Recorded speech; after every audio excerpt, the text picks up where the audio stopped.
all these people have a certain perspective on what the sound should be of a bass. So you are known for having a remarkable tone in terms of like longevity, et cetera, in terms of tone production. So is there any exercise in which you did before you even got into jazz to make sure that you would maintain in terms of intonation, et cetera, anything along those lines, to produce a tone that is as long and remarkable as yours is? I would like to say yes, but you know, I kind of like the idea of not really knowing. You know, I like the magic of the mystery. You know, I think it's like when you define what jazz is, you make it sound so uncomplicated, so the person will understand the answer. That the magic, I think, is in the complexity of the music. You know, and I've been playing bass since I was 18. Yeah, that's 52 years. And I think I decided a long time ago that it's possible to take this instrument and make a sound that I could be held responsible for each time I play this note.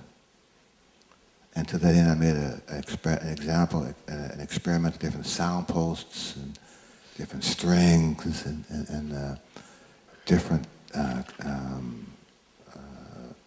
pressure between the right and left hand, and many hours of practice, you know. And I think the key, would be with not being satisfied for a sound that's almost good. You know, if it's not good, then it's not good. It's not almost, you know. It's a lot of work. And again, I'm pleased that the initial sound of the studio was enough there that they got the most of it when it got to your house. All of the reasons that you listed and all the answers that you listed, it says that you try and weave in certain licks in your music to make a listener's ears perk up. And would you try, and when you play, would you like to make a personal connection with the listener, or is it you're more of a personal connection to the music? Because if you are looking forward to them listening and their ears perking up, then I'm not too sure. Well, you know, let me go back to your fifth word, which is licks. I try to not have people think of what I do as that, you know.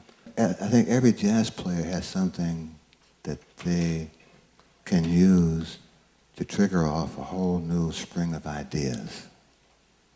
Now, I think we all have these small seeds that we have stumbled on in our career, and we're comfortable enough to draw on one of these seeds, hoping that it will throw us to a different kind of tree. And while we all have them, I think we try to kind of disguise them so that people don't say, well, here comes this particular trick again, or this particular variation on that theme. So when I do these things you refer to as riffs or licks, my intent is to make the music go from here to here. And if the audience or listeners are able to catch this shift, that's okay. If they don't catch it, I don't care, as long as they get here. And I'm responsible for that.